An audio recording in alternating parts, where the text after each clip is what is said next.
Take me back to where it all began. I grew up on a council estate, sort of knocked about with the older lads, skipping school, smoking weed before school. I was obsessed by it. I found something that changed the way I feel like that. If I felt good, I could have something. I could take something to enhance it.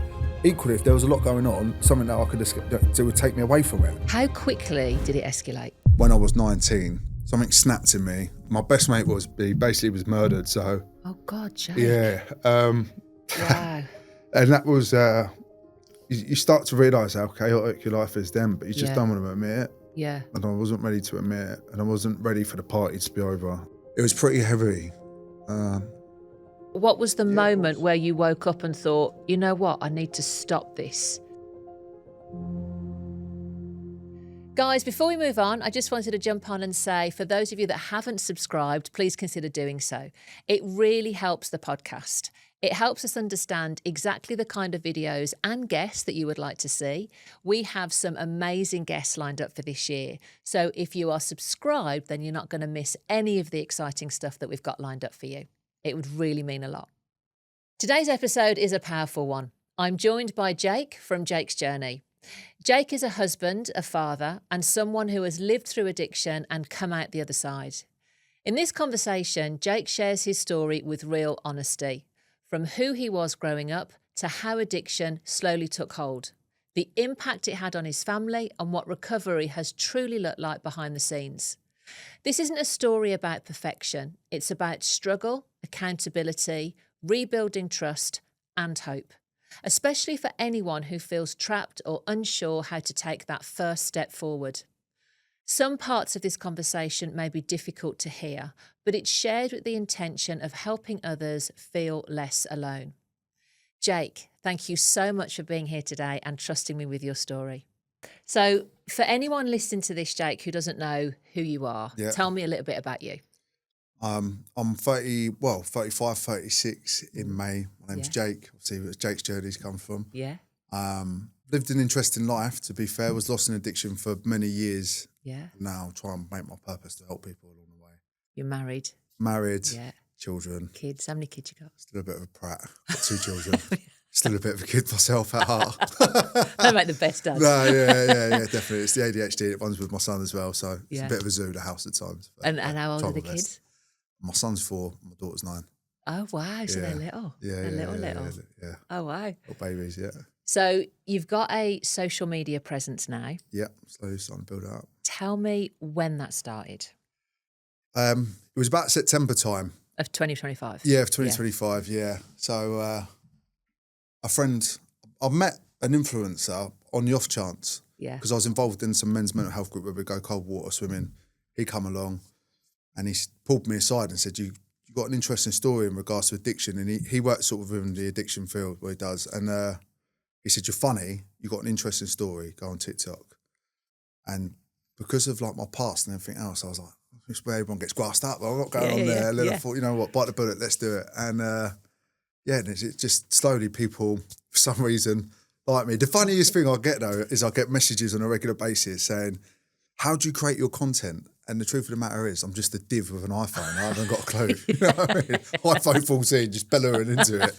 So there's no real thought process. I just try and keep it authentic as possible. Yeah. Were you nervous at the idea? Did you talk to your wife about the idea? Or did you know when it was put to you, I'm doing it? No, I was nervous. Were you? Yeah, no, definitely nervous. And the missus didn't like the idea of it at all.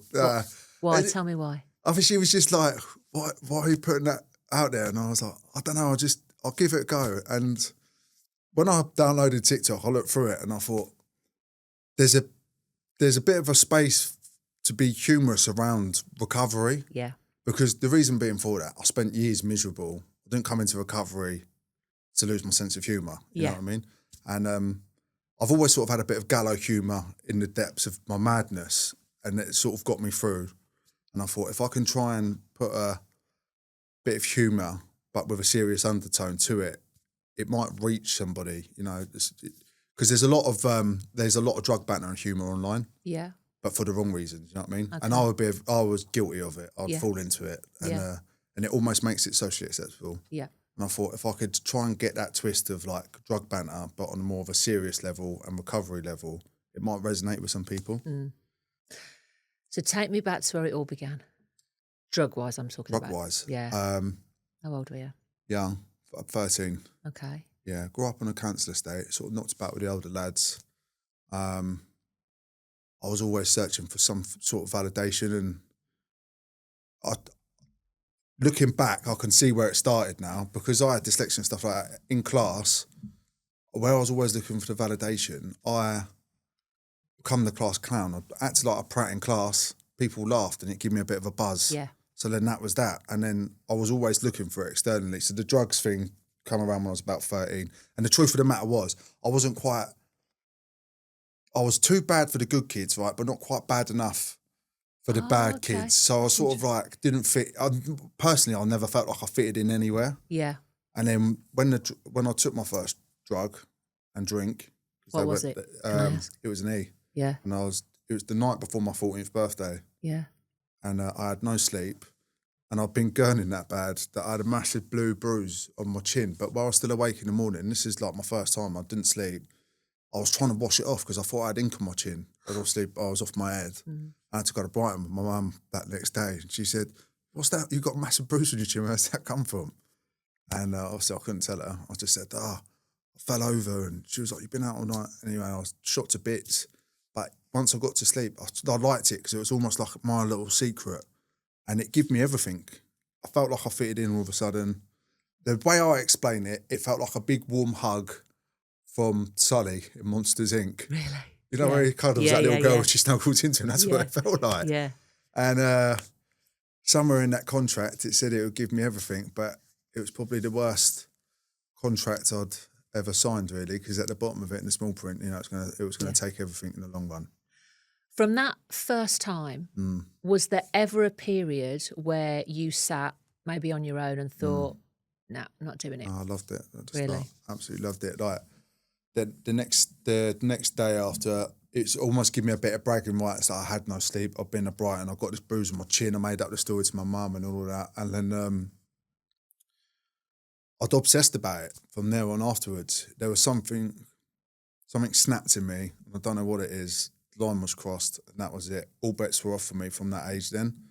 And I spent the whole week trying to persuade everybody, like, we're going out this Friday. Like, we'll wait outside the shop. We'll get some booze. If we'll get some ease, we'll do whatever. And no one was really bothered. But I was obsessed by it, even to the point on the Thursday and the Friday, I couldn't eat my packed lunch at school. I couldn't eat my dinner because I was that excited about it. It's all I thought about all week.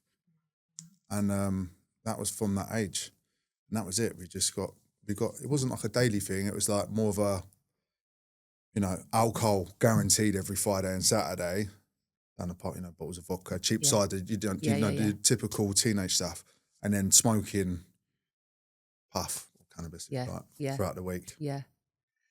Next door neighbour was a drug dealer, so just go around and knock on the door. Seriously? Like, don't tell your mum. Yeah, it was like, yeah. No way. So it was literally right next door. Yeah. How quickly did it escalate? From the off. Skipping school, smoking weed before school. We would go up to the off licence. There was a dodgy off licence where we lived, and we'd go in our school uniform and net cans in the graveyard. One of my friends was sick in the back of science class one time. You know, it was like that. It was from the off. Even on our exams, smoking before our exams, going on pill benders before the night before the exam, showing up to exams with no sleep, falling asleep on my exam. And at no point is there any adults, teachers going, "What's going on with these kids?" Do they know what's going on? We always sort of got caught in a smoking area. Yeah. And like we was the naughty kids of the school. I was a bit of a live wire. Yeah. I couldn't sit still, couldn't concentrate, didn't want to be there particularly. And the teachers didn't really notice. No, my mum was up in school every week, bless her. My mum's a psychiatric nurse as well, so. Okay. But that was because you were being naughty? Yeah, that's just because of my behaviour, nothing to do with drugs, yeah. Yeah. And then there was one point where I started smoking quite heavily. I've been naughty since I was a kid, but because I was always stoned at school, the teachers then asked my mum to do a drugs test on me because they thought I was stoned because I was being so quiet in class. Yeah. Oh, but it's because I was just spaced out. Yeah. You know, doodling and looking out the window. Yeah. That's because of the smoking. And did she do it? She did, and it was positive. yeah. She'd get them from her work or whatnot, being a psychiatric nurse. So then did anyone, adults, and I'm thinking more school teachers, sort Mm. of sit you down and go, okay, what's going on, Jake? No. Really? I was a headache. I could have given aspirin a headache, you know what I mean, when I was a teenager. I had one art teacher. I was always good at art, terrible at English, maths, science, all of that stuff. I had one art teacher that was very good with me, sort of understood how to deal with me, really. But generally speaking, nobody noticed it. It's a worry. I mean, you're a dad now Mm. yourself. Mm. You'd think that teachers would be a little bit more proactive. Yeah. When kids, and we'll come to what you do now, which is why I'm going down this route with the young kids, Yeah. you would think and hope that teachers would step in. Yeah. Because teachers are with you, I believe, more intensively than your parents. What I mean by Yeah. that is when my kids come home, they'd go straight up to their room. Yeah. Whereas yeah. the teacher's looking at you all day. Yeah. Teachers are talking in the staff room and stuff. So it surprises me that nobody, no adult from 14 to 16, I assume you left school Yeah. at 16, Yeah. is kind of stepping in, calling whoever to help. None of that happened. No, but I think, you know what, I think a lot of that comes down to education at that time. Our group in particular was pretty wild Yeah. in what we was doing, you know, in terms of like outside of school, the activities that we were taking part in, and in school when we showed up. But we couldn't really be controlled anyway. And I think we was too much of a headache for the teacher. We'd be walking out of school and they'd be like, where you going? And we was just like, none of your business, mate, get out of the way. It was a bit like that, you know. So we was very difficult to deal with. And equally, like now you've got safeguarding and stuff like that at school. That wasn't a thing. Like my ADHD was like, why can't you sit still? Stop scribbling. Yeah. What are you doing? What's Yeah. wrong with you? What's wrong with you constantly? Yeah. But why are you talking so loud? You know, Yeah. it was always, your voice travels. Be quiet. You know? Yeah. And so I don't think there was even. I think as time's gone on, there's more awareness around it now. Because like I grew up on a rough council estate, Yeah. so some of the kids would show up. The neglect was obvious. I had friends their parents were heroin addicts and whatever, and no, they wouldn't have got away with going to school the way they did back then as they did now. And it wasn't that long ago. So it's evolved a lot. Yeah. And again, I think they need people with lived experience in the school. And I'm not saying, of course, go to uni, might experiment, stuff like that. Yeah. But I can't imagine there's many teachers from shithole council estates that have lived a bit of a turbulent life. Yeah. And So then they went into don't get it. teaching, it's few and far between. Yeah. They can spot it. I can spot it in a young kid a mile away, Really? what he's up to and just patterns of behaviour, Yeah, because yeah. I've been one. Yeah.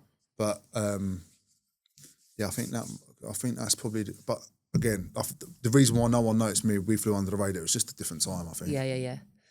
But I think what you're saying is that even if there had been an intervention, it wouldn't have helped you. Not at all. You were on that path. No, yeah. Yeah. I'd get arrested, jump out my bedroom window that same Really? night. I didn't care. Yeah, I just didn't care. So you leave school, 16. Yeah. What do you do? Take it you're not doing your A-levels. No. So I was quite a chaotic teenager. Got myself into constantly in some form of bother. Like mum's car got torched, people shut up the house, things like that. You know, it was a bit. Yeah. I was like a very wild child, and my mum's very. The way that I am, if you saw my mum, you wouldn't believe it. It's very petite. We come from an Irish family, blonde hair, blue eyes, Yeah. beautiful, well spoken, psychiatric nurse, and then Yeah. this raving lunatic just showed up. And but she was at her wit's end, and I had an uncle that had businesses in the UAE and in the Philippines, and they was like, we don't know what to do with him. I was 16 years old, I got flown out to the Philippines. Why? And I lived with my cousin who was about 21, Yeah. and it was just a fucking disaster. Tell me what happened. I was there for quite a while, and my uncle had nightclubs in the UAE. I looked up to him a lot. I never had a dad. Looked up to him a lot. He had the Cartier watch with the matching Cartier lighter, Gucci loafers, slick back hair, you know, full of the chat. Yeah. Bit of a lad. Reeked of aftershave wherever he went. Smoking non-stop. And I just thought he was the coolest person ever, really. And he had bars over there. Yeah. And he had suspicion to believe that some money was being lifted from the bar. So we was just, all we had to do was make sure that we went into the takings and watched. And all we did was just drink Jack Daniels and chase women, basically. At 16, 17. Yeah, in Manila. And it's a dangerous city. We got ourselves into spots of bother. Really? I can't keep that shut, that's the problem. And too much of that and too much alcohol. And 16 years old, full of testosterone and didn't care, felt bulletproof. I still feel invincible now. Really? I honestly believe I won't die. I do. I think this ain't going to kill me. Like none of it. I've been through hell and back. Like put my body through so much trauma.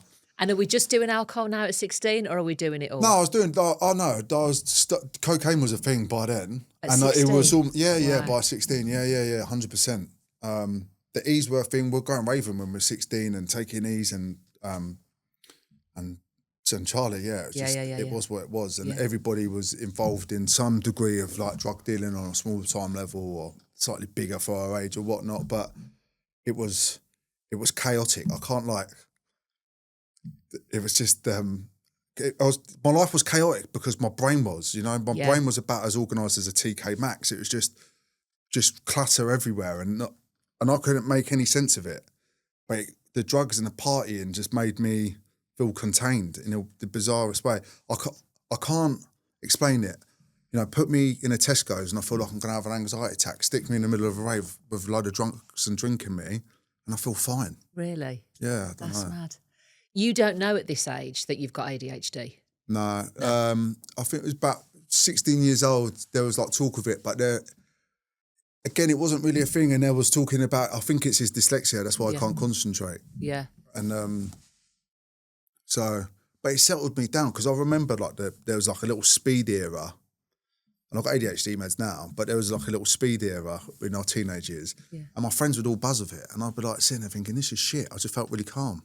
Really? And like looking back, the amphetamine was settling me down, but I just never knew it. Yeah. So there'd be a wait for days and I'd be thinking, and I'll just go along with it, like, we'll get some speed then. Yeah. And I used to think, why can't we just get a couple of these? At least I'll get a bit of a buzz out of this. This does absolutely nothing. I feel calm. And they're all sitting there chatting away and I'm just sitting there like, all right, settled, So the telltale signs are there for me, basically. But no label as yet. So you no. Fair enough.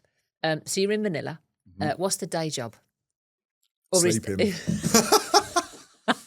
Sleeping and do you know what? Even back then, it blew my mind because people got so excited with Uber Eats and Deliveroo because you get McDonald's delivered. Yeah. But there you used to be able to ring it, and we lived in a hotel, so they would just get delivered to our hotel. So we'd eat McDonald's and sleep basically. We lived like vampires. I come back and the first thing my mum said was, "You don't look well." Bless her. She had no clue at the extent of what was going on. No. She had. I'd come home, my face all busted up. I was always in some sort of trouble, and she was at her wit's end, and that was, and understandably so. And I don't think she could figure me out. She knew that there was stuff going on, but to what extent, I don't think. She definitely didn't bury her head in the sand. She's not a naive woman, but a part of her, I think, didn't want to know. I was just going to say, and she's fiercely loyal, my mother. Fiercely loyal. So, like, I'd get in trouble at school, she'd be the first one up there. Yeah. Like, in terms of the teacher, and she'd be like, well, what are you going to do to help support him? She didn't back down on anything. She never did. And my aunt, I've got an auntie, I think she's a witch, because, like, even when I first took E's, she rang me up the next day on the landlines. This is how old at school it was. Yeah. And I'm just like, shocked to bits. Obviously, I've had no sleep. But back then, it didn't affect me so much, the lack of sleep. Yeah. And she was talking to my mum. She goes, your Auntie Shell wants to talk to you. And she told me to be careful what I was putting in my mouth, and it just freaked me out. And I thought she could read my mind, and she lived in Abu Dhabi at the time. And I'm like, oh, shit. You know what I mean? And it's funny looking back on it. But I've always had this weird connection with her, and she knew it from the off, exactly what I was up to. Really? Yeah, it's bizarre. So bizarre. So how are you funding this at 16, 17? Just on the blag. Fully on the blag. My mum didn't have a lot of money, so my mum had me. My dad's a bit of a traveller. We don't really know too much about him, but he come along, charmed my mum, started dating, got pregnant, give my mum the slip. So, and then my brother and sister's dad come along. There was a bit of money in the house then. He wasn't particularly nice. He was quite abusive towards me and my mum. Not overly to my brother and sister, a bit of a bully still though. And like give me a whack and that. He was a bit of a horrible character, just a bully through and through. And then he went, and there wasn't a lot of money for a little period of time. So we'd go touring clothes, designer clothes. We'd go to Brighton, put on clothes, put on trainers. Oh, they look nice, and then run out the door because we just didn't have, my mum didn't have 120 quid back then for trainers and stuff. She just didn't. And then she met the person who I called my dad now when I was about 13, and then there was a bit more money and stuff like that in the house. So things were a bit more settled. But I'd already gone right off the rails by that point. So there was no job, there was no stability, there was no routine. Like no, I'd get like little jobs, like labouring jobs or whatnot, and not show up, couldn't be asked with it. And selling like a bit of weed at the time as well. So I'd go there and then I'd have people hold weed for me or whatever, and they'll be selling it. I just think, what the fuck am I doing here? It's just easier sitting down, especially in the summer holiday. Just sit down the park with a big bag of weed on the bench, getting stoned and having a laugh with your mates, and people in and out of the park all day long. It was just sort of seemed easier. Yeah. A bit lazy in that sense, really. Yeah. Always had very big, grandiose ideas of who I was and what I was going to be. But actually putting, at that age in particular, the drive wasn't there. I was just easy come, easy go. Whatever. Yeah. So how long does that go on for? Because now you're what, still 17, 18? Yeah. How long are we living this lifestyle? Yeah, so there was it went on for years up until I was about 28. But there was a big turning point in my life where things just spiraled massively out of control. When I was 19, I feel a bit emotional talking about it. Oh. I don't really talk. I do talk about it, but not overly. But my best mate he basically was murdered. So. Oh God, Jake. Yeah. Wow. And that was you start to realise how chaotic your life is then, but you just don't want to admit it. Yeah. And I wasn't ready to admit it, and I wasn't ready for the party to be over. And, was he leading the same lifestyle as yeah, you? Yeah. Okay. And was it because of that he was? Yeah, he was killed in a nightclub, but Blimey. it was pretty heavy. Jeez, take a minute. Yeah. Take a minute. Blimey, that is heavy. How old was he? 19, we was both 19. Jeez. Yeah. And I carried a lot of guilt around it as well, because me and him had been through a lot together. Yeah. And for whatever reason, he was just by himself and he just got caught out at the wrong time. So that was a big turning point for me, really. If I'm like, when I analysed my life and addiction and where things started getting more and more crazy, it was definitely, that time was just like a mad, mad time. So I come back from Manila.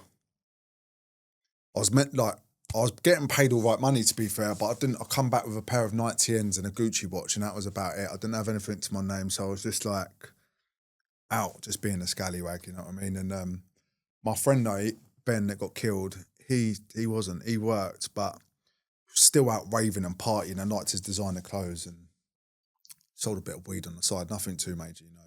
He wasn't a criminal. He was a cheeky chap, good looking boy. All the girls. That was the thing, because after he died, I had about 8 different girls coming up to me saying Ben was my boyfriend, sort of thing. So he's a bit of a ladies' man. He was a player. And that's what he got killed over in the end, was a girl, believe it or not. No way. Yeah, at the age of 19. And the lad that killed him, I think he was about 24, 25 at the time. It was over a girl. And he lost 14 or 15 years of his life for killing him. And it was all over a girl. I think within about 6 months, she'd given the fella that was in Nick the slip. She was young, obviously. And Yeah. it was all over a girl, yeah. What a waste. What an absolute waste. Yeah. So that's not a turning point for you at 19? Yeah, that was, yeah. But not enough for me to stop. No, just even like that. So when that night, my mum was away on holidays when he got killed, and I can remember getting a phone call saying, Ben's in hospital, he's in a really bad way. And by the time we got to the hospital, this was like 4 a.m. I was already off my head anyway. It was a Friday night, and got down there, and there was loads of boys there and that, and girls, and saw his mum and dad. I knew him very well, because we'd had trouble with people in the past, and it wasn't like I was always with him when it happened. And anyway, long story short, he died. He'd like a fractured skull, broken cheekbone, broken jaw, broken neck. He got kicked to pieces, and I can remember ringing my mum and saying, Ben's been killed. And she knew Ben well, you know what I mean? Because we was good mates, best mates. And she was like, you're joking? I was like, of course I ain't fucking joking, Mum. I won't ring you up at 4 o'clock in the morning to make up a joke like that. And but she was on holiday and she was like, do you want me to come back? And I said, no, don't worry about it. It's all right. I'll be all right. And And we all went to the pub the next day. And even the next day, there was violence in the pub. Someone got thrown down the stairs, glassed in the neck. It was like madness, you know what I mean? And Goodness me. I couldn't see it for what it was.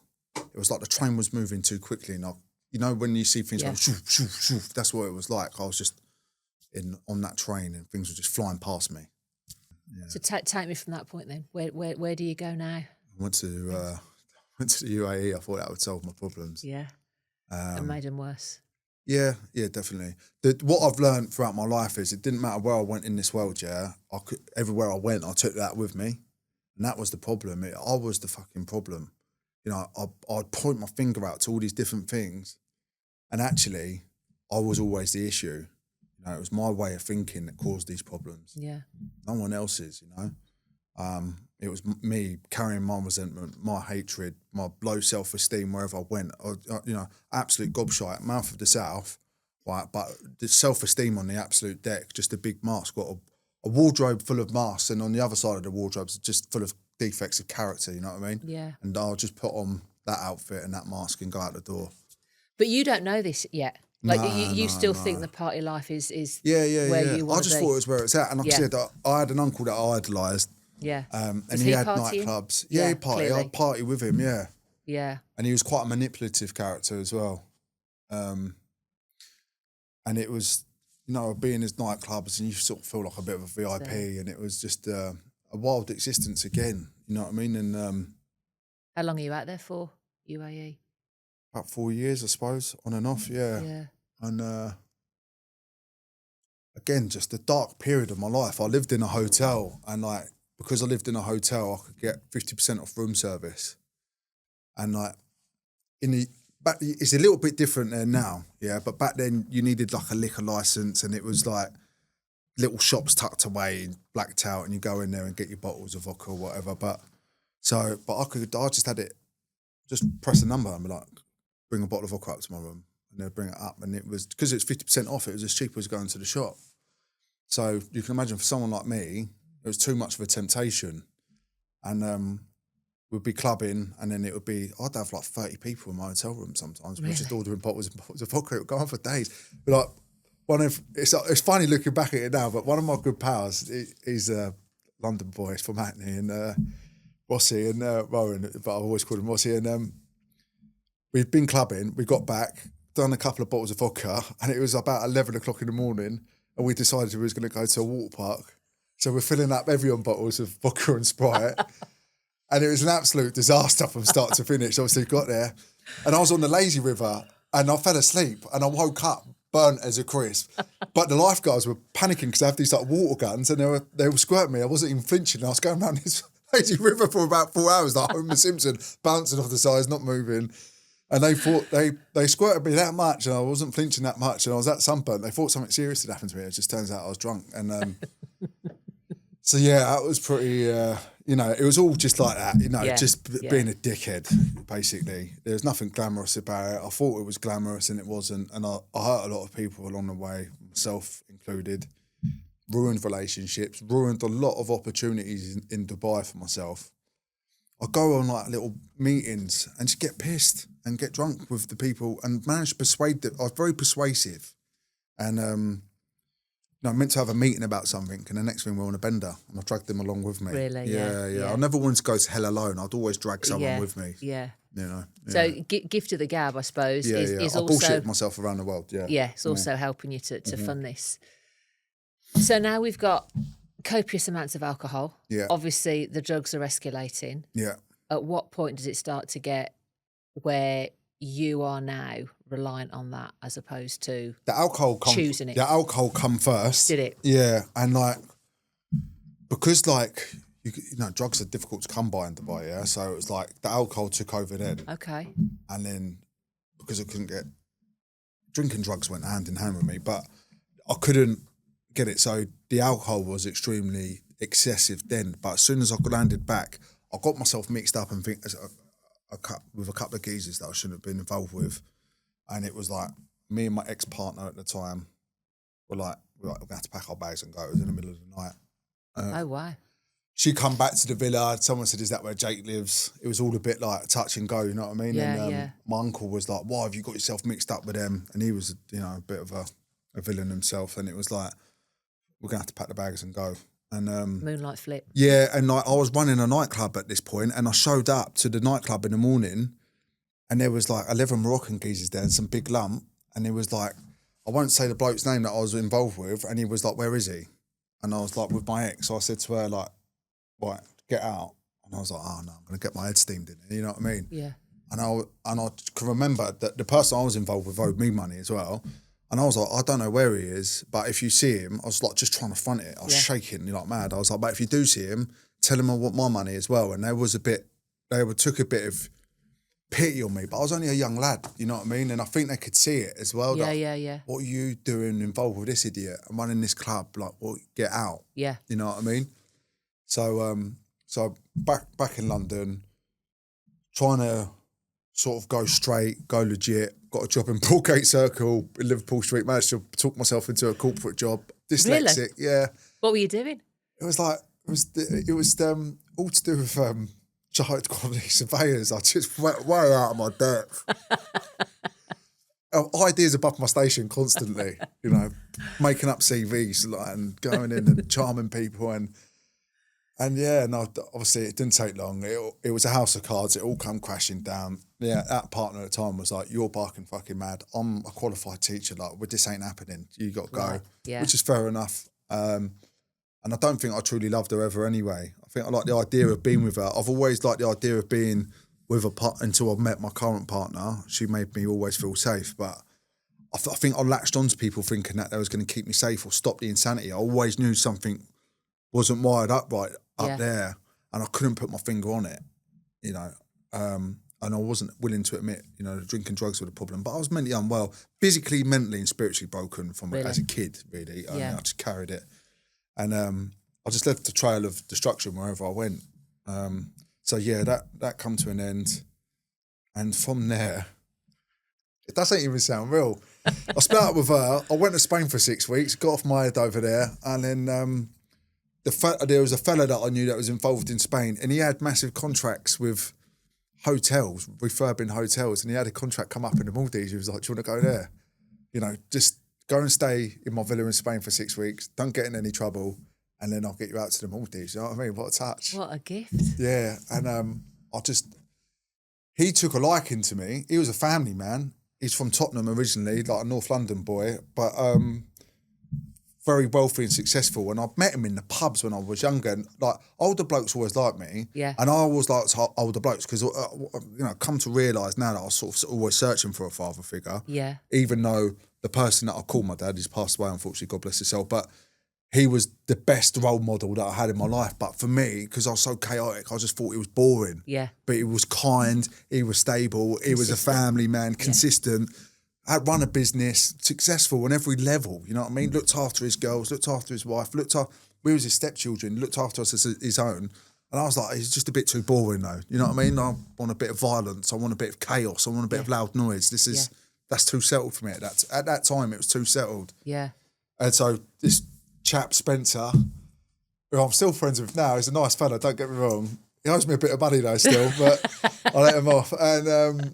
And he had like a big house, swimming pool house, all of that. And he said, "Do you want to go there, Jake? And I'll take you there with me." And I said, "Yeah, go on then." So that was it. I disappeared there, and I went there with a boxing coach. I used to box. There's a boxing coach, his next professional boxer, Terry Parkinson, great fella. Runs a boxing club called Hillcrest Boxing Club, and his son's gone on to be a pro. And he was like, "Right, you know, we're going to get you head in the game, Jake. You know, do a bit of boxing, this, that, the other. You're in paradise now. Let's get training." Went, and there was an American guy, Casey, met us at the island. I got paralytic on the plane, threw up on the aeroplane anyway.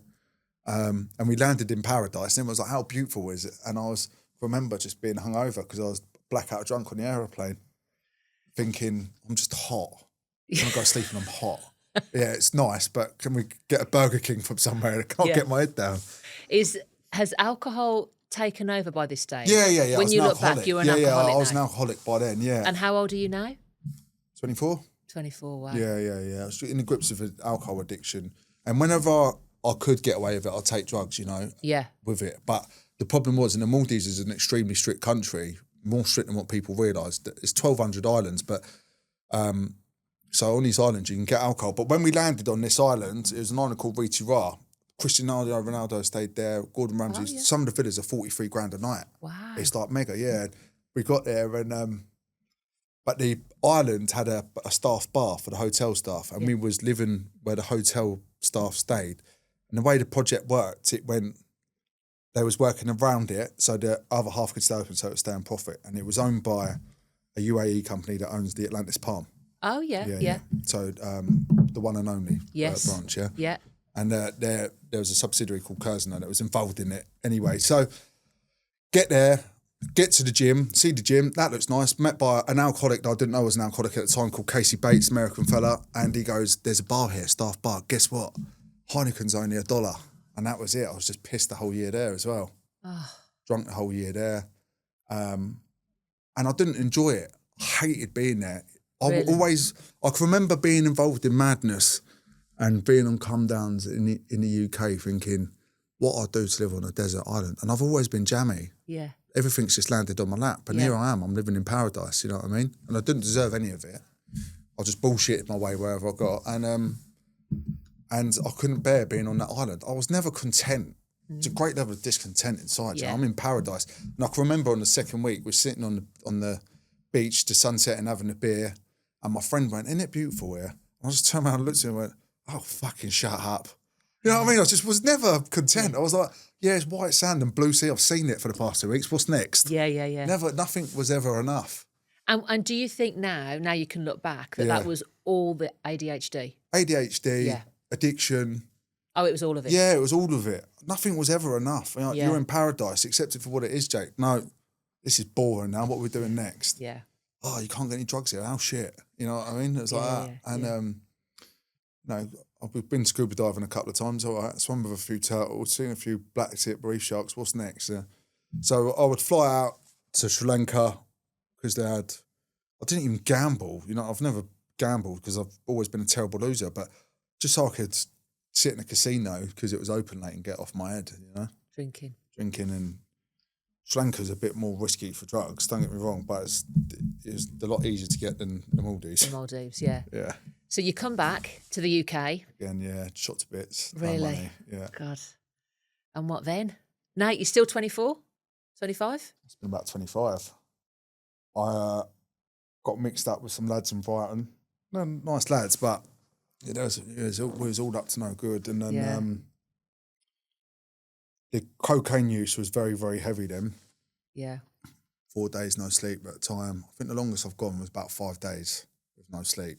Pumping myself of mind-altering substances. Just coke? Everything, really. Anything that changes the way I feel, I want more of it. Yeah. I'm surprised. My mum showed me a book, you know, and it was like your first word and strand of hairs in it and all that. And my first word was Teddy. It should have been more. I'm an addict through and through, you know what I mean? Like, food was an addiction. I got up to 28.5 stone. Wow. I was huge. There's a picture, you see it on my TikTok. Yeah. I was massive. Even the addiction to food. I was an addict through and through. You know, ordering something on Uber Eats and sitting there was like scoring. And I'm sitting there thinking, God, they're taking forever. Where are they? They said it's going to be 20 minutes. I'm looking out the window, checking, eating it on the high. Afterwards, feel like shit. Why did I waste my money on that? All the guilt, you know. My Deliveroo bill 1 month was like 1,200 quid. No. Yeah. 1,200 quid. Are you paying that? I've got to ask you. We was on the black, you know what I mean? Okay. But we was involved in odds and sods. Okay. And so I was in Brighton for a few years. Usage got pretty heavy there. And that was, that's where like I really started to struggle with my mental health then, like really struggling with it. And I couldn't see it was the drinking drugs that was doing it to me. You still couldn't see it? Nah. What did you, can you remember what you thought it was? I thought it was laugh. I thought life was boring and depressing, and then when I got on that, it was a laugh. Really? So you still aren't joining the dots? No, totally unaware of it. Totally unaware of it. In a relationship at this point, or no? Yeah, just about. About. And then it was. I was pretty undateable, really. I thought I was full of charm and everything else. The truth of the matter is, like, you can't polish a turd. You can put them, you know, I was a big on my designers, you know what I mean? Yeah. I'd wearing Prada and I had a nice watch and all of that. But if you're standing there, bright red face, sweating buckets with your jaw swinging, no one's really interested. You can go on and get a couple of sunbeds, Jake, but you still got big black rings around your eyes and look like shit. Go and get as many haircuts as you want. Yeah. Put on your designer clothes, get out the front door, but everybody knows that you're a raging cokehead. That's it. That's the long and short of it. And it got to the point where everybody just knew me as a messer. You know what I mean? Really? It was like, yeah, Jake parties too hard. Jake does this. And like people didn't want to really go out with me because if they did, then I sort of had a way of ruining. Yeah, I had a way of ruining their life, really. You know what I mean? It'd be like, yeah, come out with me, we'll have a laugh. And people think I'm funny. And then, like, by the time the bender's finished, their girlfriends left them. You know what I mean? It was like a bit like that. Delete Jake from the phone. Yeah. I was always the scapegoat. I felt like it, you know what I mean? But I did drag people along with me, yeah. And I got to take some responsibility for it. But I did get used as a scapegoat a lot. And I met a lad, and I love him to bits, and I still do now. He's not in recovery, but he lives in North Korea now. And he still drinks, whatever. I'm assuming he's got it under control. But me and him, we're like a match made in hell. His name was Max, and he's a good fella. And but we was a match made in hell. And I think he would agree. We just like Fed together. off each other. Oh yeah, like we just encouraged the madness. You know what I mean? And we absolutely thrived and loved it. Yeah. And then from there, I thought I'd go to Morocco to sort myself out. Oh, that was after Mauritius? No, so I was in the Maldives, come to Sorry, Brighton, Maldives. and then from Brighton, I've ended up in Tangier and Morocco. Talk to me about that. It was just one big fuck up from start to finish, really, yeah. Partying, excessive use. Drugs easy out there? Very, very easy, yeah. Which surprises me because I thought... Yeah, Morocco. I thought that, I did think that as well. Yeah. And I thought it would be a case of like, maybe I'd go there and I'd slow down a bit, which I thought, you know, wherever I went, it didn't matter. I had a nose like a truffle pig when it comes to drugs, you know what I mean? And so, I got to Tangier, and at that time, I hadn't used or drunk for about 2 months. Oh, okay. So I thought... Was that a conscious effort? Yeah. Okay. Things had got pretty heavy and out of hand and when I was involved with the stuff in Brighton, and Can we just go back to that? What was the moment where you woke up and thought, you know what, I need to stop this? I felt like I'd lost my spark. I was brushing I couldn't even look at myself in the mirror. Like literally, I couldn't. Like I know people say that, but I mean, I physically couldn't. Because you were unrecognisable, you mean? Yeah, Or I you just felt couldn't bear shame? what I saw. Yeah, the shame. It was just a shame. It was like, and I'd sit there and I'd get like these big like shudders every now and then, like real hard shudder. And like, I can understand it now, but I couldn't at the time. But they were almost like shame attacks. Really? Yeah, like where I'd just be like, I just didn't like what I'd become. Yeah. I was a bullshitter. I was full of drugs, full of drink, full of shame, full of regret. But pride and ego, like, won the show for me, you know what I mean? Yeah. And like, it'd be like, no, you can sort this out. Like, you don't need help. You've got this, 15 years or whatever it was of full-blown madness. I didn't have the fucking answers. There was a track record there, Jake. Yeah. All you did is swung from one fuck up to another, and now you're telling yourself that you can deal with this, and pride. My pride, in particular, kept me very dishonest. Really? I pride myself on my honesty now, but my pride kept me dishonest in the past. And the most simplest way to explain it would be, how you doing, Jake? Yeah, I'm sweet as, mate. You? And I wasn't. Yeah. I was absolutely smashed to bits inside knowing that. But I couldn't say, mate, I'm struggling. Like, I don't know what's going on up here. I'm fucking mental. Like, nothing makes sense. I can't sleep. I can't sit still. I just want to be off my head. I just can't deal with it. I felt like everyone had a manual to life, but mine was missing a few pages, you know what I mean? And I'm thinking, how can people go home? Like, what are you going home for? I couldn't get my head around it. I was so lost. Oh, you mean when you were out partying? Yeah. You couldn't understand why they were going I home? felt like if me and you went out and you went home, I felt like you had a superpower. I was like, how does that work? You know what I mean? I couldn't, because but what I wasn't aware of at the time is that I was an addict. Yeah. I put something in me and I just want more of it. If I buy a crate of beers and they're in the fridge and I'm having my first one, I'm not enjoying the beer.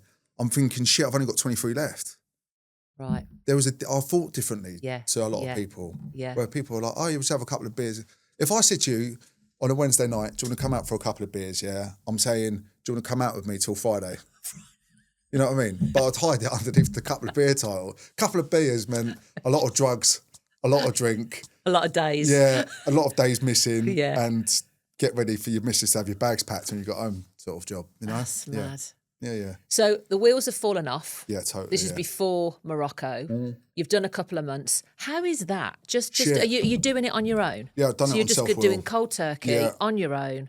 Yeah, and You doing any groups, support groups? You got any mentors? Any? yeah, no, not at that time. I didn't. Because that's tough. That come on later on. Yeah, that come later for me, and I'll definitely go into that because it's very, very important. Yeah, we will and a talk big part about that. Yeah. of recovery. But at that point, I didn't want to do it. You know what the thing is? Yeah, there's a big difference in my life and with recovery, because there was times in my life that I needed recovery, like really needed it. Yeah. Yeah, but I just never wanted it. Okay. Right, and when I got into recovery now in my early 30s, like I stopped for a little bit in my late 20s, but there was relapse, but in my early 30s I wanted it. That was the difference. Yeah. You know what I mean? But yeah, get to Morocco, earning very good money. What were you doing? Can I ask? I was involved in sales, basically. Okay. We had sales floors over there. A little bit of skullduggery. Nothing like too major, but not from the owner's point of view, just from the way that I'd done things, you know? Yeah. I was always looking for a little extra brown envelope under the table and cut a deal here and there, you know? It was my doing, no one else's. You know? Yeah. But it was very chaotic. Yeah. So I got there. I was friends with the owner of the company, knew him from Brighton, and I've been like, oh yeah, I've stopped drinking and partying, and he said, yeah, we'll see how it goes when you get to Tangier. And I just thought, it's Morocco, like whatever. But it's the last port of call before the cocaine gets into Europe. Oh, I see. The largest port in North Africa, and it's 7 miles from Spain. Oh, okay. So it's like there's stash houses of it there everywhere, and you get like it's not like coke here. It's very, very strong there, like very strong. And there's bars, there's off licenses, there's everything. It's a little bit of I love Tangier. It's got a big spot in my heart, right? Because it's a beautiful place, beautiful people, yeah. Yeah.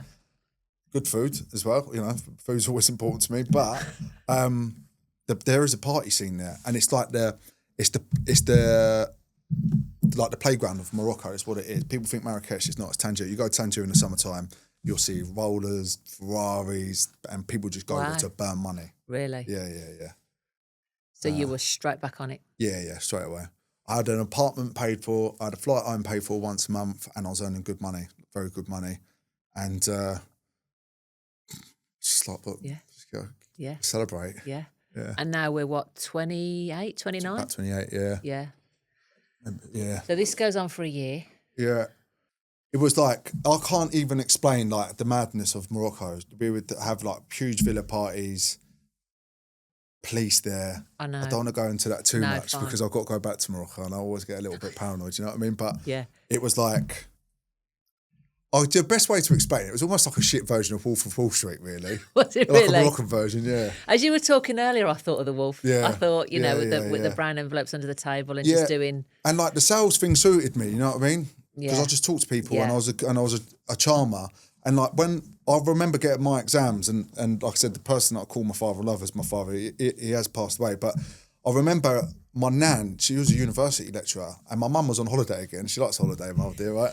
And my nan looked at the grades and she was absolutely livid, like bless her. And so I've looked at, and I was like, and I can remember my old man looking at her and going to me, "That ain't looking good, is it?" And I was like, "No, not particularly." He goes, "Well, what are you going to do then?" I said, "I don't know." And he said to me, "You need a nice belt, a smart pair of slacks, polished shoes, right, and a shirt, and you'll talk your way into anything, Jake. Because you're going to need them as your tools." You know what I mean? Yeah.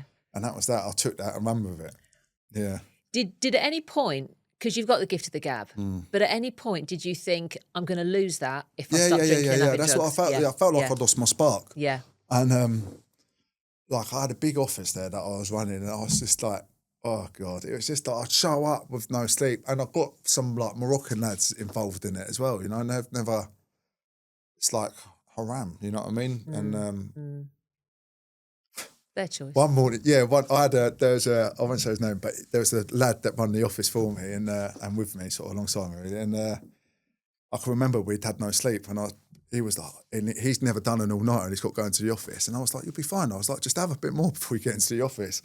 And his morning briefings would normally go on for about 10 minutes, and he was up there waffling for about 45 minutes. And all the Moroccans in there like that, like, what's he doing? And I was like, shut up. And he's going, and he just wouldn't shut up.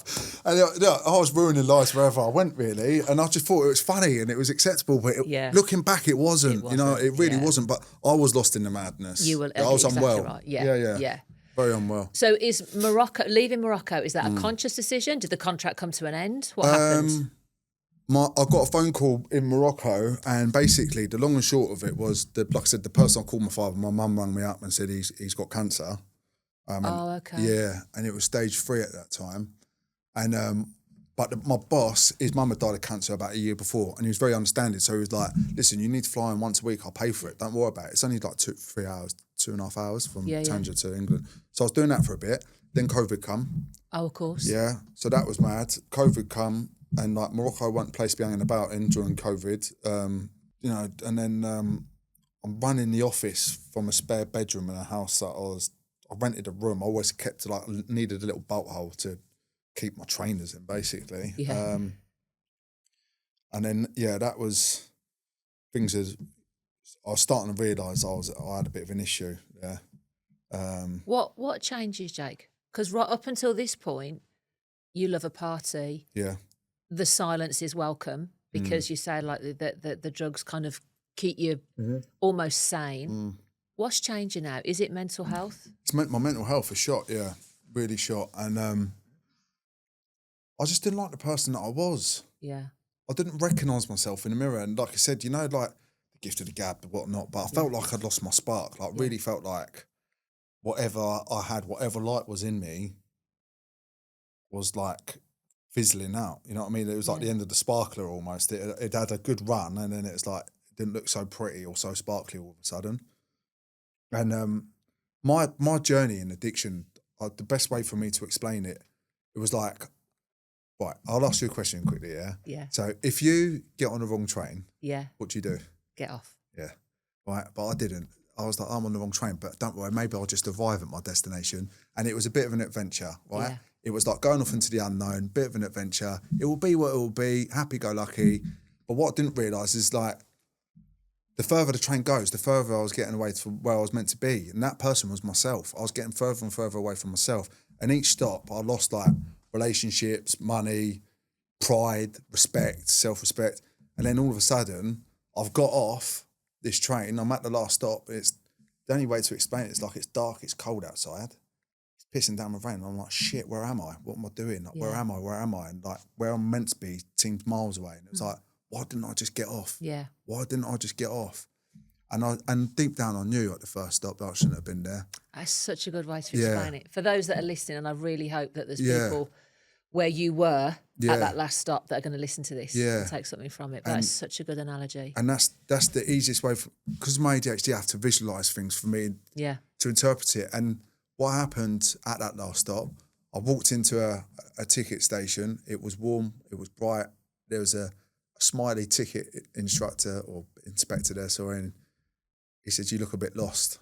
And I said, "Yeah, I'm lost. I need some help." And he said, "Don't worry, I can point you in the right direction, yeah, but just I'll suggest you stick to where I'm telling you to go, because this is what's going to get you home." And there's one person in particular in my life that was that turning point, and I use him as the friendly ticket inspector. Really? And he said, "Listen, you need to go back that way." Yeah, it's going to seem like a bit of a long journey, because you know the first stop you're like, fucking hell, it's miles away. I don't know. I may as well just. I'm here now. I'll just stay here.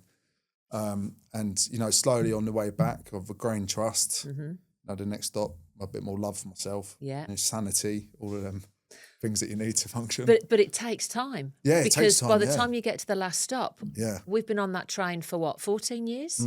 Easy, is it? Yeah. From 13 to. When did recovery start for you? 29, Early 30? 30s, yeah. Early 30s, okay.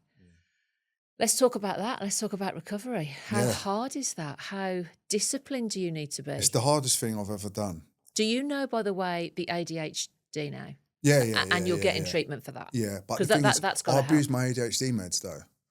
Okay. Because they made me feel good. They settled me down. So then I'm doing like a month's worth of ADHD meds in 2 days. You know what I mean? Oh, God, okay. There was nothing that I wasn't addicted to. Valium, codeine, cocaine, whatever I could get my hands on. Because if in between these 4 days, 5 days no sleep, Yeah. you know, I'm over anxious. I'm scared. I'm seeing things that aren't there. You know, Really? I'd used to. I got into psychosis, and then you know, I got to try and function. Somebody, I was never into pharmaceuticals, but someone said, have you ever tried a Valium before? You know, it might settle down your anxiety, because I was pacing around the office. I couldn't sit down. My legs felt like they couldn't work. They wasn't allowing me to sit down. And he had a Valium. And I was like, oh, I feel all right.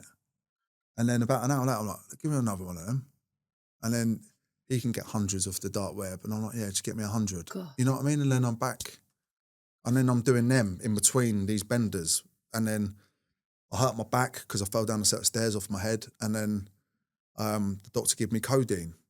And one morning, I hadn't eaten anything, took 4 codeine because my back was really bad. And I used to take 2 in the morning and didn't feel a thing. And I took 4 on an empty stomach. And I thought, oh, I feel all right. I feel quite warm and fuzzy. And then my addict brain goes, yeah, you need to take 4 on an empty stomach. And then lunchtime comes, I'm taking 6, I'm not eating lunch. Oh, And hell. it's that quick for me, you know? Yeah. It's the instant. Yeah. But yeah, denial kept me there. So early recovery for me was difficult because there wasn't a thing that I wasn't really addicted to. Yeah. I was addicted to food, addicted to absolutely everything. You know, the food, you know, excessive thing is going to kill you. Yeah. Yeah, but it's not going to take away your family necessarily. Yeah. It'll destroy your, you know, Yeah. to some degree it will have effects on your mental health. You don't like the way you look or whatever. Yeah. But your brain's not totally shot to bits. Yeah. And it doesn't keep you up for 4 or 5 days, you know what I mean? Or leads you into a psychiatric unit or anything like that. So I can, I'll, you know, at first, I put on a lot of weight in early recovery. That's fine. That'll do, you know, but it's better than not sleeping and spending thousands of pounds. That's the other thing. Thousands of pounds. Yeah. You know what I mean? I've done houses on partying. So you're still in recovery now. How long's it been now? 4 years? Yeah, it's been a long time. 5 years? Yeah. You're going through it. Just take me through even the first month, the first 6 months, because are we still in lockdown? At the start, coming towards the end of lockdown. Yeah. Was that easier or harder? Do you know, the thing is, no, it didn't matter for me because, like, in the end, like, my addiction isolated me, so it didn't matter. I didn't need to be in a loud club or a pub. I'll just go and score and get a load of beers and sit in the house and listen to my music, and that kept me happy, really. Okay. So you're doing it on your own at that point? I got to the point so the by myself. partying's gone? Oh, yeah, that's it. And I always say, like, once you start partying for one, the party's well and truly over, you know what I mean? Yeah. Because people would just piss me off. I could listen to whatever music I wanted to listen to, and then if I wanted to talk to somebody, I could pick up the phone, but if I didn't, that was fine. And as long as I had, you know, plenty of drugs, plenty of alcohol, and plenty of smoke. So I used to smoke like a trooper on it. It was disgusting. I'd buy sleeves of 200 for a bender, and I'd be like, put one out and get another one. If I could do that, then I didn't need anything else. Just like leave me alone and let me get on with it. Yeah. And also as well, like I had a couple of friends, because I put on quite a bit of weight by that point, they didn't want to go on benders with me because of the way that I used. They were scared that I was going to have a heart attack around their house. Yeah. Like I remember one of my mates going, mate, don't do that, because I like did a big line of cocaine, like prepared one, and he was like, no, don't do that, like panicking. I was like, what's wrong with you? And he was like, mate, I'm fucking worried. You've been awake for 2 days. You're not in good shape, Jake. I'm worried about you. Do you know what I mean? And like I remember looking at him going, fucking shut up, you big girl, like that, and then just like, you know what I mean? Yeah. And he was like, mate, I don't want to do this with you. Like I'm fucking genuinely worried for you. You know, and that's from another lunatic. Yeah, you know what I mean? So you told me earlier your eldest is 9. Yeah. So there's a period where you're still being that Jake. Yeah. After My boy's not seen any of it, but I was just distant. You know what I mean? Yeah. Like I wouldn't bring. I was always in trouble with the missus and show up in a bit of a 2 and 8. You know what I mean?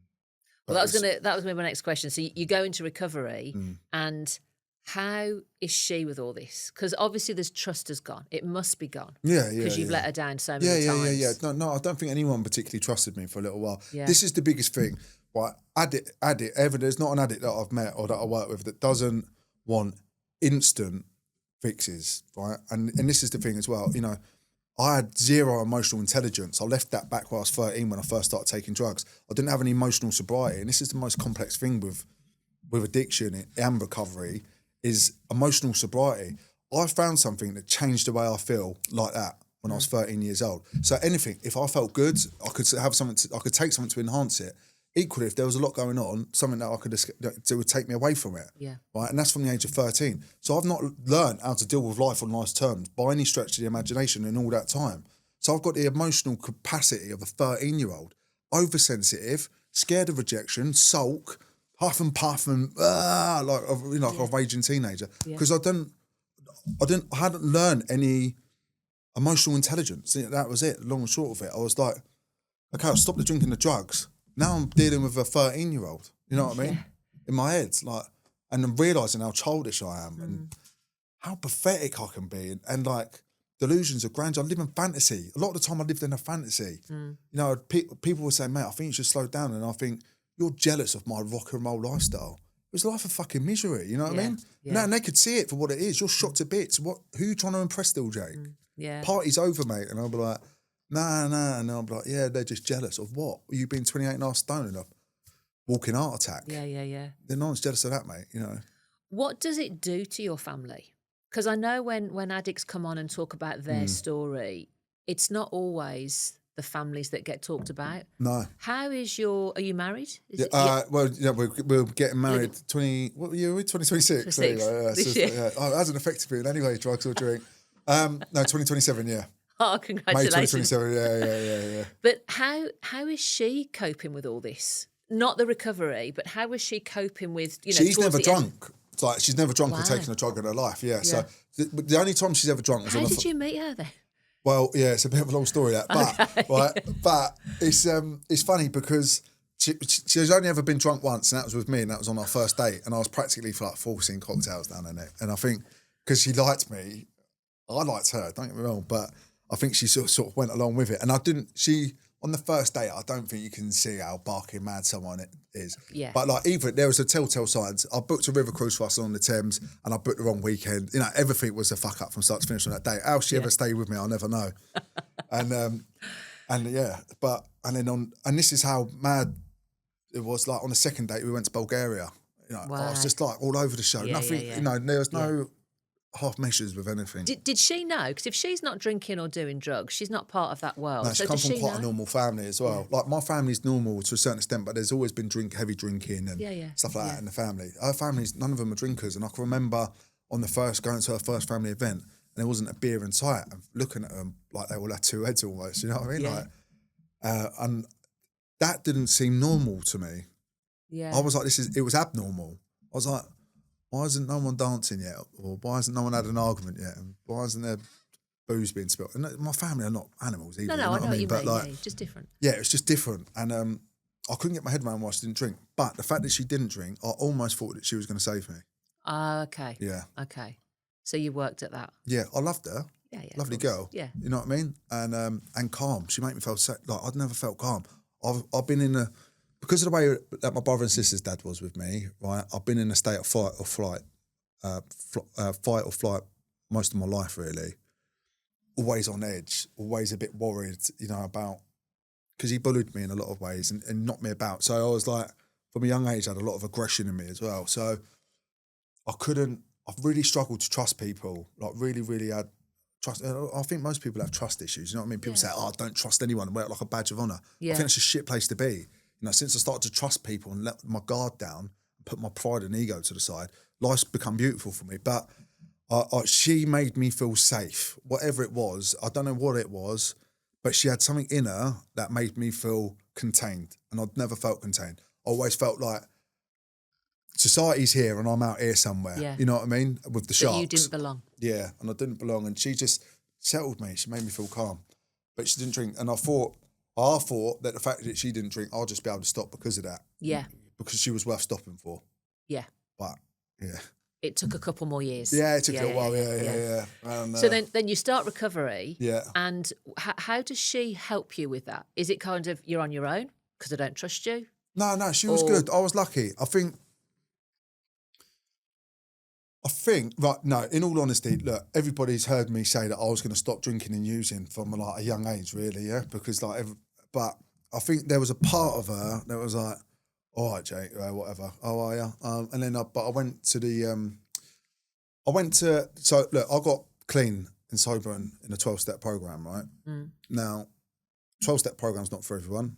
I like it personally, but it's not for everyone, right? And I'm not here to preach either, yeah? It worked for you. Everyone's journey is different. Yeah, it worked for me. I don't know why. It worked, yeah? And the thing was, I wanted it then. That was the difference. I wanted it. And, you know, I was willing to do whatever was suggested to me, yeah? If you told me, Jake, buy a pink toilet seat and it's going to stop you from drinking and using, I would have gone and done it. You know what I mean? It was whatever. Tell me what I need to do. I don't want to be like this. I hate myself. I can't fucking bear it. So, yeah, I got clean in a 12-step program. So I'm like, well, I'm going to AA now. I'm doing this. I went to NA, wasn't for me. Went to CA, wasn't for me. Went to AA, couple of older fellas in there, couple of younger lads in there, and I just felt more settled there. Yeah. Right? Doesn't mean that NA is no good. Doesn't mean that CA is any good. It just means that I got clean in AA. That's it. And I've got a thing for anybody that's struggling out there, yeah, you know, give NA a try, give CA a try, give AA a try. Just don't do FA with your addiction, yeah? That's fuck all because you'll get nowhere. Like, you've got to find, you know, try each meeting, see if it works. If that doesn't work, go and get a therapist. Do something, but don't do nothing. But yeah, so I'm like, yeah, listen, darling, I'm in AA now, and I've got a sponsor, and there's this thing called the 12 Steps. And I think she half looked at me like, all right, let's see how this lasts, which is fair enough. I've let it down, yeah? And I get that, and I had to accept that as well. And then I think this was my addiction. I was like, because I was going every night. I needed to go every night because in the end, my drinking become pretty bad. So I would like hide drink in the back garden, and then I was doing bits from home at that time, and then I would go up at lunchtime and be like, I'll get my beers for this evening, right? And I'd be like, I'm only getting 6, don't worry, but I'll get 6 big bottles of San Miguel, but I would neck 6 on the way back. This is in the middle of the day. And then I'll drink them 6, and then I would butter my missus up, but should we book a holiday? Whatever, just distract her. And I'll be like, I'm just going to shoot up the shop to get 3 more beers. And she's like, you've already drunk 6? I'm like, yeah, it's only 6. And she's like, yeah, but they're big ones, Jake. And then I'd neck another 3 on the way back with the 3 that I had on me and cancel it. And I'd be sick while I'm doing it and still doing it anyway. Yeah. So I become a daily drinker, so I needed a daily meeting. Yeah. So that, for me, that's the way I looked at it. But I think my addiction crept in and would be like, oh yeah, but you're letting that down now because you're out every night. So she was supportive because I said to her, look, do you mind that I'm out every night? You know, do you want me to be at home? She's like, Jake, it's an hour and a half every evening. I'd rather that. She was like, you're out for an hour and a half, but when you was at home drinking, you may as well have not fucking been here, you know? It's true. Because I'd be at the end of the sofa like a dribble stick, really? My headphones on, crying to myself. That's where it took me. And she'd be like, what are you doing? Like, why are you doing this? And I'd be like, I'm just having a good time, like, leave me alone. And she'd be like, what, crying at the end of the sofa by yourself with your headphones on? You hadn't spoke for 4 hours, just like staring into the abyss, you know what I mean? Yeah, I'm having the time of my life, you know what I mean? Just totally in denial that I couldn't accept it was over. Yeah. And like, again, drinking on the sofa, living in a fantasy in my head of what I once was. It wasn't who I was then. Is that piece hard? The denial, you know, living in denial. Is that bit hard to get over? It's the ego that keeps you there. Yeah. It's your ego. I asked you that because, again, for those that are still trapped in addiction, they could be watching this thinking, there's no way I can do it, Jake. There is no way I can do it. What would you say to them? You've got to ask yourself, is it made your life unmanageable? Like, it made my life unmanageable from a young age, yeah? And, like, people... The thing is, like, this is the common trap that people fall for, yeah? So I'll just get on it on the weekends. Okay. But, like, so you're on it Friday, Saturday, yeah? You're going to spend a lot of money, right? A bag of coke ain't cheap anyway, and it was going out. So you're losing money, yeah, straight away. You're awake all weekend, and it takes 3 or 4 days to recover. Don't give a shit what anyone says, it does. You can try and act like it doesn't to be one of the fellas in the office or wherever you are, right? But you know your mental health is shot to bits for 4 days. You get 1 day of feeling a bit better, then you're back on it again right on the weekend. Yeah. That can go on for years. You're putting on your life on pause and blocking all your blessings for years, right? Because it doesn't matter. If you're in a career and you're a straight goer, right, and you're on it on the weekends, yeah, it's like, it doesn't matter. People go, oh, it's really difficult for me to stop. I'm a bricklayer. It doesn't matter what industry you're in. It's fucking everywhere. Stop using that as an excuse, right? Yeah. So you're on it on the weekend, right? You're shot to bits during the week. You're not progressing because your brain's turned into a puddle effectively during the week. So you're half doing everything, you know, doing the bare minimum to get by. Yeah. You know, coming up a bit short on money. There's a couple of more credit cards appearing. You know, your missus getting the hump of you. Bit short on rent, borrowing a bit of money here, borrowing a bit of money there, you know, the Wednesday night creeps in or the Thursday, whatever it is, you know, and I see it all the time. And I talk to people, I'm like, you're not starting to see like, oh, my missus has got the hump with me, blah, blah, blah. And it's like, your life's becoming unmanageable. Yeah. And you can't see it. And look, if you're in active addiction, if you're worried that you might be, or you're not too sure, right, don't be fooled, yeah, because your yet will become a reality, yeah. For me, it'll be like, oh, I haven't, like, when I was at the start of it all, yeah, but I haven't lost my missus yet. I haven't lost my job yet. Or I haven't lost my licence yet. Them yets all became true. Really? That's it. Yeah. It's the yets that you're waiting for. You know what I mean? And like, trust me, yeah, if you who do you know, ask yourself truly now, yeah, who do you know that has taken cocaine and alcohol every weekend for years on end and done particularly well? You get the odd few, the odd psychopath in the world that's so driven and unbelievably driven that they can just push through that. And I've met them. They're out there, yeah. But a majority don't, right? Yeah. It's gonna really do your head in and do your mental health in. It will. And like, so a huge part of men's mental health is drinking drugs. I don't care what anyone says it is. It gives you a chemical imbalance, and the denial of it is, you know, it's just a weekend thing. I'm in control, you know. But is it making your life unmanageable? Is it costing you more than a bag of cocaine? Yeah. Is it costing you more than a drink? You know, and you got to get real with yourself. And when you start, can you stop? Or are you going for a couple of days? Yeah. You know, and again, I think like the drug humour online, it glorifies it, like the kitchen session and all that. And I used to think it was funny, but actually it ain't. You know what I mean? There's nothing funny. Standing in the kitchen, you've been working all week, standing in the kitchen for 2 days, talking utter nonsense, spending all of your wages and then feeling like death, chasing your wages back the next week and then doing it again the weekend after that. It's just insanity, utter insanity.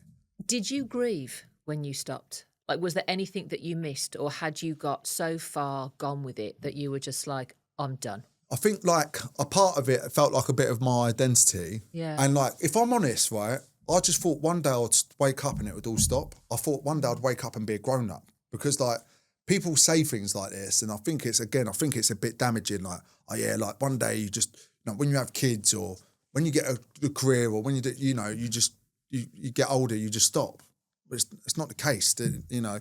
And listen, if you can have 1 or 2 drinks, or if you go out once a month and like, that's fine. That doesn't apply to you. But if you have a drink and you want another one, or if you have a line of Coke and you want another one instantly, there's something not wired up right in you. You just got to accept it for what it is. Yeah. Have you lost a relationship from it and stuff like that? And that's the truth of it. But I didn't grieve anything. But I felt like I'd lost a part of my personality. But actually, like I said, as time went on, I realised I was mad as a box of frogs anyway, and I didn't need to put any drink or drugs on top of that. Yeah. You know what I mean? And I thought that I would lose friends, but actually I had nothing in common with any of them particularly at all, apart from drinking and using. Yeah. That was the only thing we had in common. The only thing we had in common was our lack of ambition. All probably struggled a little bit with our mental health, but wasn't willing to admit it, and took drugs together and drank together. I get that. I get that on nearly every short that you do. It's not true friendship. Yeah. I want to go back to where you say, you know, the person that you called your dad, you thought he was boring. Yeah. You thought everyone else that went home at 11 o'clock or, you know, 1 a.m, whatever, was boring. Yeah, what are they doing? Yeah. How do you deal with that now? I like, because it's not boring. Yeah, exactly. Yeah. It's not boring, is it? As well, this is a thing, right? Now, especially within fellas, right? They say, I just go out because I'm bored. And it's such an easy get out clause. Like, I go out because I'm bored. No, you're not, right? You go out because you don't like the way you feel inside, yeah? It's easy to hide it underneath a title board, because I did that for years. Actually, I want to go out. Why? Because I'm fucking worried about the future. I'm anxious. Something doesn't feel right. I don't know what it is, but I couldn't explain that to anyone. Yeah. So I go, oh, I'm bored. I'm going out. It's Yeah. easy, isn't it? You know Yeah, what I mean? yeah. But so when I feel bored now, I just think to myself, and if I don't want to overanalyze it and look into childhood trauma or whatever, Yeah. I think I'm just growing. That'll do. Yeah. Bored, but I'm growing. Yeah. I'll take that. But I quite. Do you know what? I've got a pair of slippers, yeah, an expensive pair for Christmas, and I love them. And when I work away, I think, I can't wait to get back to my slippers. You know what I mean? So there's definitely been a shift somewhere. I never thought I would say that, but yeah, I take the boredom because my worst day in active addiction was nowhere near as worse as my worst day in recovery. Yeah. And like, it was just like chaos. It makes me, I feel anxious when I think about it now. I really do. And so if I'm having a bit of a boring day, I'll just take it. Like, I couldn't settle with the mediocrity of life, and I can now. It's a beautiful thing. I've got children that love me. I've got a missus that loves me. I've got family that can trust me. Yeah. I've got good friends. Jake, some mornings I wake up, I'm just scared or I'm just pissed off and I can't put a finger on it, right? And then my brain will do a number on me going, oh, is this it? Is this your lot? Oh, it's just, and that's my addiction talking. That's my inner addict. Now, what do I have? I've got a lot to live for. I didn't care if I lived or died. I really didn't. Really? Yeah, no, I didn't. But you got death to that scares stage. the shit out of me. I want to live. You know what I mean? I want to live. Yeah. I'm living. Yeah. I don't want it to end. Peace is definitely priceless. Yeah. Like just to have that peace, just to sit with your family is just completely. Yeah.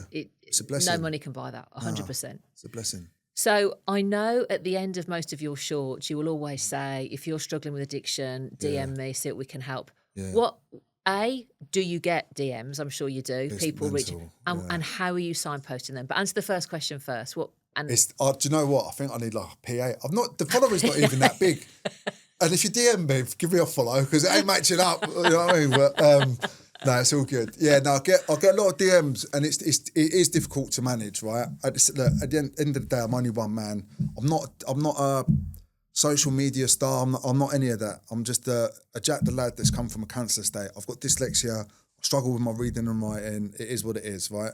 So what I do is, the first bit of advice I give to most people is give AA, CA or NA a try first, all right? If that doesn't work, for me, I needed the rooms, but I needed a bit of therapy, there was a bit of damage done along the way. Yeah. I've been diagnosed with PTSD as well, like I had CPTSD, so. Okay. Mostly for my own doing. Some of it's childhood stuff, but mostly it's my own doing for my 20s. But, so, I always recommend that. I do one-to-one online coaching with people. I've worked within a therapeutic setting for the past 4 years, working with children that have been rescued from county line gangs, criminal exploitation gangs, sexual groom gangs, that kind of thing. Yeah. So, and I've been an addict. I've been a fuck up. I've been where you've been.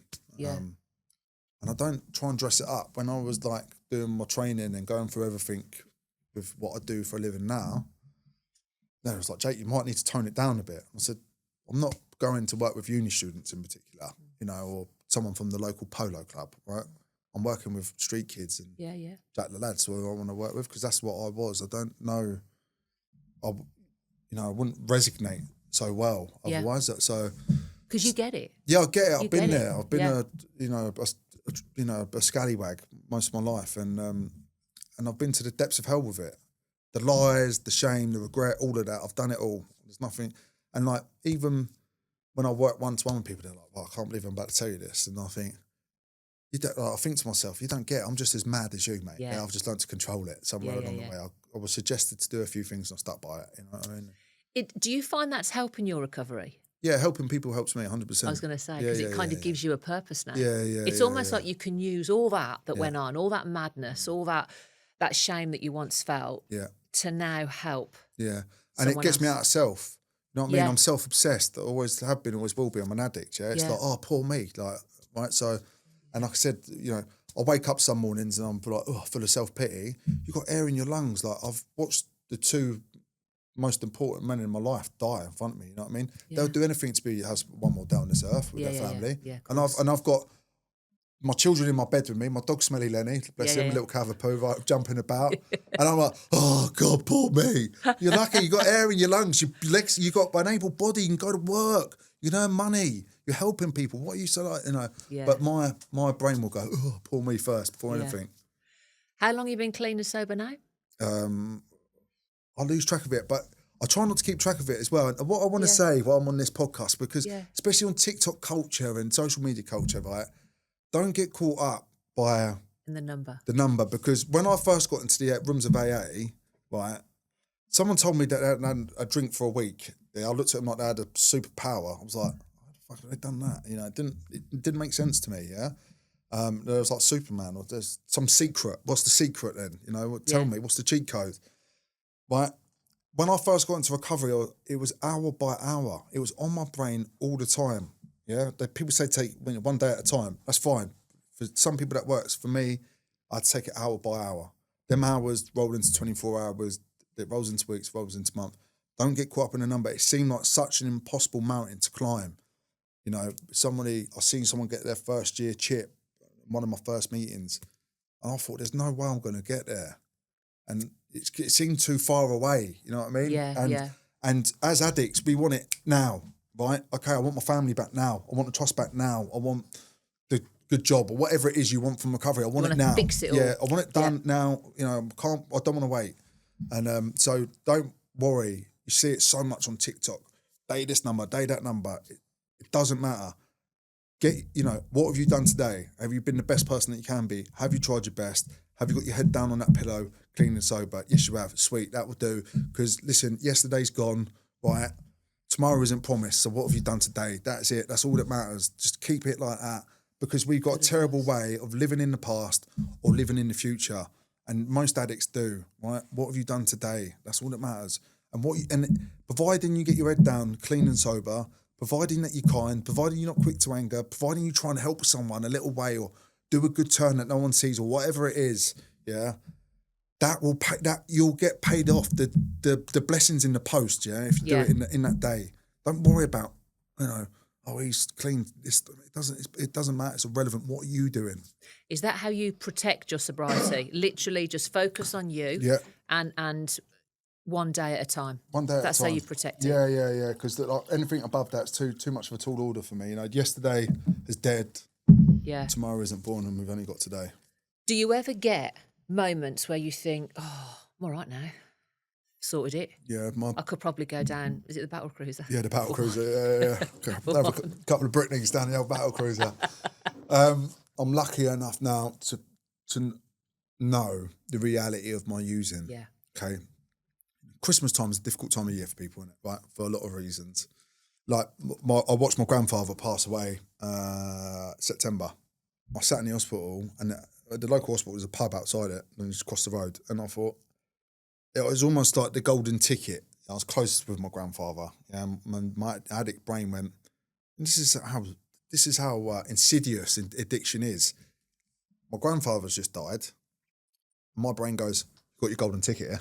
You know what I mean? You got your golden ticket, mate. Go on. You can go to the pub. Everyone will understand, Jake. You know, you was close with your granddad, blah, blah, blah. Right. But equally, like the person I called my father died a year before. Again, traumatic. We all saw it, watched it happen. And my mum's there as well. And I'm thinking, how about you be a fucking son for once, Jake? You know, your mum's lost her husband and her dad within a year. You're making this all about yourself. It's the addict straight away. I could see it for what it is now. But I don't act on that impulse because I can play the tape forward. All right, your granddad's died, that's fine. You go to the pub, you're going to call one on before you know it. This is going to go on for days. You know, if you're lucky, you know what I mean? It could go on for years, some people's relapses. And one thing I have learned in my time in active addiction and living the lifestyle that I have is that some people's rock bottom's are death. That's it. Wow. You know what I mean? That's the long and short of it. That's sobering right there. Yeah, and I ain't willing to take that risk. You know what I mean? I'm just not willing to do that now. I want to live. For years, I didn't care if I lived or died. I really didn't. And it's not a bravado thing because I would go on benders and think, right, that will be enough to do me probably. Like, send me to sleep and not wake up. And I'd wake up and I'd be like, oh, for fuck's sake. Really? Yeah, just had enough. You know what I mean? And that was that. But I didn't have the bottle to do it. But I thought I could sort of hide it behind a good time. Yeah. That's what I thought in my head. Yeah. That's where it took me. So People who say you've got to hit rock bottom before recovery can start, what do you say to that? I had several rock bottoms. And like I said, some people's rock bottoms are death. So it's a complex area, right? Because there's some people say you have to hit your rock bottom, okay? And my last rock bottom was in probably nowhere near as bad as some of my rock bottoms in my 20s. Really? Yeah, but I was just be able to brush them off a bit easier. You get a bit more fragile when you get a bit older as well. It's a little bit more to deal with. But you got to want it though. Yeah, what you said earlier was so important. You've got to want it, okay? And I'd reached a point where I'd had so many rock bottoms, you know, some heavier than others, you know, some with more consequences than others. But the last one wasn't that bad. I just wanted it. I was just like, I can't fucking keep on doing this. This isn't like, no, it wasn't serving me anymore. And what serves you is always harder to get, innit? Yeah. You know, and what doesn't is just easy. Yeah. You know, going to the gym, like if you see someone walk down the road and they're very muscular or good shape, you know, they haven't been to the gym once. It's taken a couple of years, you know what I mean? But it's a lot easier to start and call a Domino's, isn't it? But it doesn't, it's because it doesn't serve you. It's there, 25 minutes, job done. You know what I mean? But like, it's short-term fix for a long-term problem. Yeah. You know, and that was it. But the rock bottom is, you know, my best advice on rock bottom is, and I've seen it from experience, some people's rock bottom's death. That's it. If you got a drug addiction or an alcohol addiction, are you willing to take that spin on that game of roulette? Because it's it is. That's the, like I said, I always felt like I was invincible. I know now that I'm not. There's probably some damage been done, and it will be what it will be. Yeah, it's out of my hands. Now, yeah. I've accepted it for what it is, but some people's rock bottoms are death, and I've seen it firsthand. Yeah. I don't say it for shock value. Like I'm telling you, firsthand experience. Get off that train now. Yeah. Because you don't know where it's going. What are you most proud of, Jake, now that you're here today? I think it would have to be my recovery, and that sounds like quite a shallow thing to say, but for me, it's so important, and I've got to like stress this again. And it's going to sound like a selfish thing to say, but it's the most selfless thing you'll do is put your recovery above everything. And people are like, what are you talking about? I do my recovery for my children. I do it for my wife. No, listen, if I don't have my recovery, I'm not well physically, mentally, spiritually. If I'm not them three things, then what fucking use am I to my wife, to my children, to my mum, to the wider community? I'm no use to anyone. When I'm in active addiction, I'm on the take constantly. I'm self-obsessed constantly. What's in it for me? What can I get? I'm not present. I don't want anything to do with anyone. I want everyone to piss off, leave me alone, let me get on it. That's it. Right? So if I don't put my recovery first, I'm none of the things that I want to be in life, which is a father. I want to be present. I want to have peace of mind. Now, I want to be somebody that can be relied upon. I don't get that without recovery. Yeah. Yeah, it's been tried and tested. Trust me, I've tried, I've tested it, and I've fallen short every time. So, you know, if I could drink normally and still be all them things, then I would, but I can't. Somewhere along the line, there was a line that was crossed. When it doesn't matter, it's been crossed, it's done. Let go of it, Jake. You'll never have any control over it, ever, again. That's it. So I've had to accept it for what it is. So my proudest thing is probably my recovery, because it's allowed me to be all them things that we've discussed. Yeah. And that's what I'm proud of that.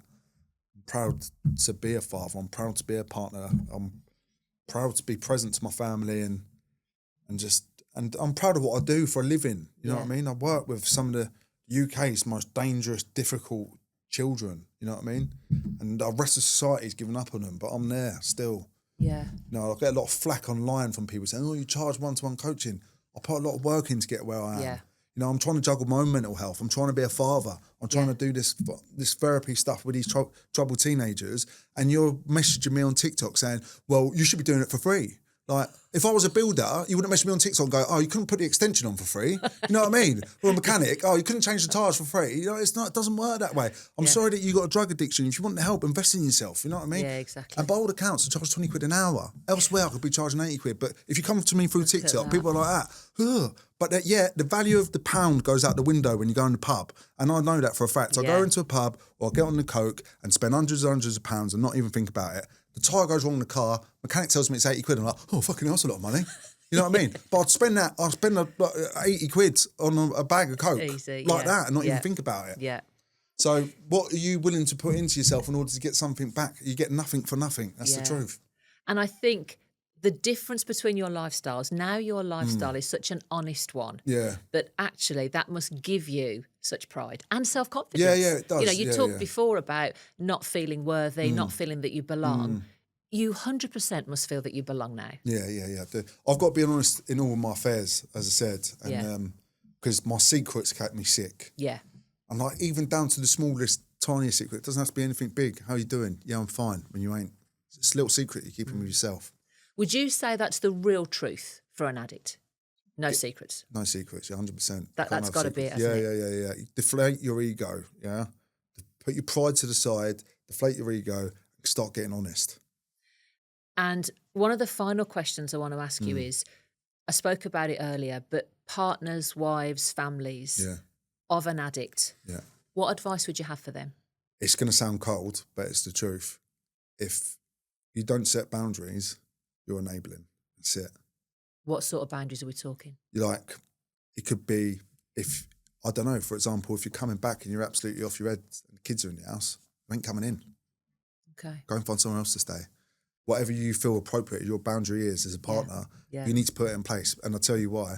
You are enabling them. And addicts, we can see a chink in someone's armour like that. We're very good at manipulating people.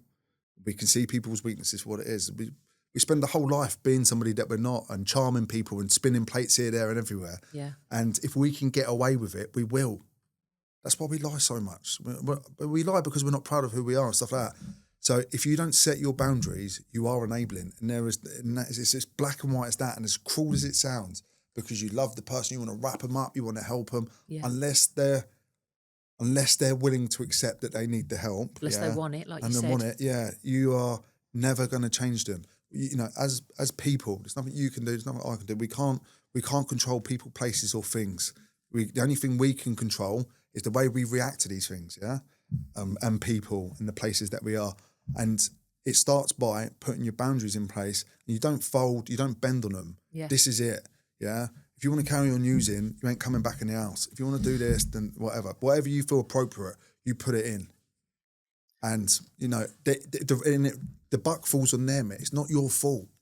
You know what I mean? It's, You know, nobody wants to be an addict. I can reassure you of that. Yeah. Like when we're at school, no one puts their hand up, you know, I want to be an astronaut, copper.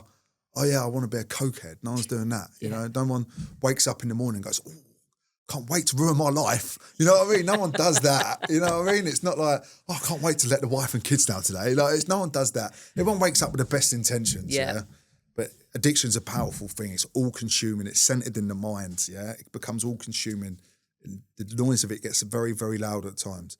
But so you know, you got to know what you're dealing with. But boundaries are the most important thing with a partner in addiction. Let them know that you love them, you care for them, that you're there for them. And another thing, don't talk to them when they're off their head. You can't argue with stupid. When someone's off their head, you'll never get through to them, you know? Leave it and strike when the iron's cold. If you're angry, strike when the iron's cold, because so much will get lost in anger. And like, how many arguments you had? You're probably quite well put together. You know, Loads. But you have an argument, and then 2 hours later, you're like, shit, I should have said that. Yeah, or I shouldn't have said that. Or if I said that, I would have won the argument. You know, and it's that. Yeah, it's because you're in anger. You're not thinking. Yeah. Strike when the iron's cold. Sit. How has it made you feel? And equally as well, if you've got somebody that's in addiction that you're living with, write them a letter. Leave it. Give it to them when they're sober. Let them sit with it and read it, and leave the house. Yeah. You know, write them a letter. Book in I'm talking hypothetically because I'm a man, but go and book an appointment with nails with the girls, but leave them a letter and let them read it and let it sit with him, because it's not such an attack. And then stay out for a couple of hours so you can stew on it. If he calls you, don't answer. Let him sit on it. Then when you go back, providing it's safe to you, there's circumstances that, it's a little bit different with DV or whatnot, but if you're a safe partner and you trust them and there's not going to be a big repercussion in terms of violence, then do that. Let them sit with it and feel it. And if you've relapsed or if you're struggling, what I'm going to say is write down the reality of your using and leave it on the back of your front door. Take a screenshot of it and keep it as your screensaver. And I did that. The reality of my using is I will lose my children. I will lose my wife. I will lose everything I work for. I will lose thousands of pounds, and I write it all down. Did you? Because the trick in my brain sometimes, I believe now, so I'm in a good mood, I think, oh yeah. And then I see that and I think, I'm not ever going back to that. I'll lose my mental health. I'll lose my sanity. I lost all of them things. That's such a good tip. Yeah. And That was going to be my final question, actually. Yeah. For somebody that is completely lost in addiction, what would you say is just step one? What is step one? You've got to admit that you're powerless to it. Okay. I truly believe that. Unless, like I work with people that say, well, what I don't want to do, if I could just stop the gear, then the beer will be all right. And it's like, you've crossed the line, mate. You just become a pisshead. That's what's going to happen. Yeah. Or, I want to stop, but I've got a holiday in 3 months and I'll just drink on holiday. But when I get back, I won't. It don't work that way. You just got to stop. You got to admit, done. I can't do it. Just something. I have an abnormal reaction to alcohol. Yeah. That's it. You just have to admit that you're powerless and that you've been defeated by it. You can't do it anymore. And you get a lot from that, admitting that you're surrendering. Just surrender. Put your pride to the side. I was going to say, because the energy in fighting it, the energy in thinking, I can just do it once more. I can just do it at the weekends. I'll stop after the holiday. Yeah. That must just be exhausting. Yeah, it is. It is exhausting. And it's the same old cycle. And like I said, you've got to ask yourself, what's your track record? Yeah, I thought I had all the answers. You want to get clean and sober, do the total opposite to what you've always done, right? Do the total opposite to what you've always done. My pride and ego couldn't fathom that at the start because I'd be like, I've got a nice house, got beautiful children, I've got nice missus. I stumbled uphill somehow, right? It's not saying my life wasn't a mess, but I stumbled uphill somehow. But my ego wouldn't get it. And the person, my friendly ticket inspector, he said, it's your way of thinking that's got you in the fucking gutter, Jake, right? So do the total opposite, mate. That's all I'm telling you. And I thought, I can work with that. It makes sense. You know what I mean? It makes sense. I've got to do something different. So, yeah. Jake, thank you. Yeah, thank you it's so been a pleasure. much. I'm so pleased that you came on. Yeah, I've had a great time. Brilliant.